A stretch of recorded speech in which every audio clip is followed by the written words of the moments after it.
சிந்தனை. இவன் சிந்திக்கிறான். வேட்டை சமுதாயமாக இருந்த வரையில் விலங்குகளுக்கு பின்னாலேயே ஓடிக்கொண்டிருந்தான்.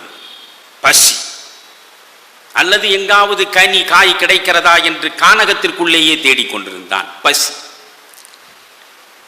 பிறகு ஓரிடத்தில் தங்கி வேளாண்மை சமுதாயமாக மாறிய போது 6 மாத காலம் அவன் உழைத்தாலும் 6 மாத காலம் உட்கார்ந்து ஓய்வாக உணவை உண்டு சுகமாக இருக்கிற நிலையில் சிந்திக்க தொடங்குகிறார். அந்த சிந்திக்கிற காலத்தில் பிறந்ததுதான் வேதம். அந்த வேதங்களுள் முதல் வேதம் ரிக் வேதம். ரிக் என்றால் துதித்தல் என்று பொருள். துதித்தல், பிரார்த்தித்தல். ரிக்வேதம் என்பது பிரார்த்தனை பாடல்களின் தொகுப்பு. அதில் ஒன்றும் பெரிய கடவுள் குறித்த தேடலோ மதம் குறித்த பிரஜையோ நீங்கள் ரிக்வேதத்தில் பார்க்க முடியாது. ரிக்வேதத்தில் 10 மண்டலங்கள் இருக்கின்றன. அதில் முதல் 7 மண்டலங்களை நீங்கள் தொடர்ந்து படித்தால் வெறும் பிரார்த்தனை பாடல்களாகத்தான் இருக்கும். என்ன பிரார்த்தனை பாடல்கள்?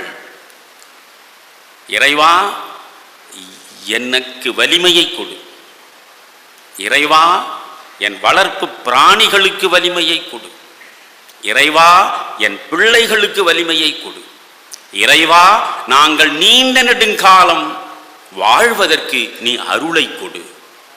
இப்படித்தான் இருக்கும். தன்னுடைய அச்சத்தை, தன்னுடைய ஆசையை, தன்னுடைய தேவையை வெளிப்படுத்துகிற பிரார்த்தனை பாடல்களின் தொகுப்பு தான் ரிக்வேதம். அப்படியே நீங்கள் மண்டலம் மண்டலமாக பார்த்து கொண்டே வந்தால் அதில் 10வது மண்டலம் தான் முக்கியமானது. அந்த 10வது மண்டலத்தில் தான் இந்திய ஞான மரபின் வாசல் முதலாக திறக்கிறது. இந்திய மரபு, ஞான மரபு, இந்த ஞான மரபின் வாச கதவு திறக்கிற இடம் ரிக்வேதத்தின் 10வது மண்டலத்தில் தான். அந்த 10வது மண்டலத்திலே தான் சிருஷ்டி கீதம் என்று ஒன்று இருக்கிறது. அந்த சிருஷ்டி கீதத்தை நீங்கள் படித்தால் கேள்விகளாகவே இருக்கும்.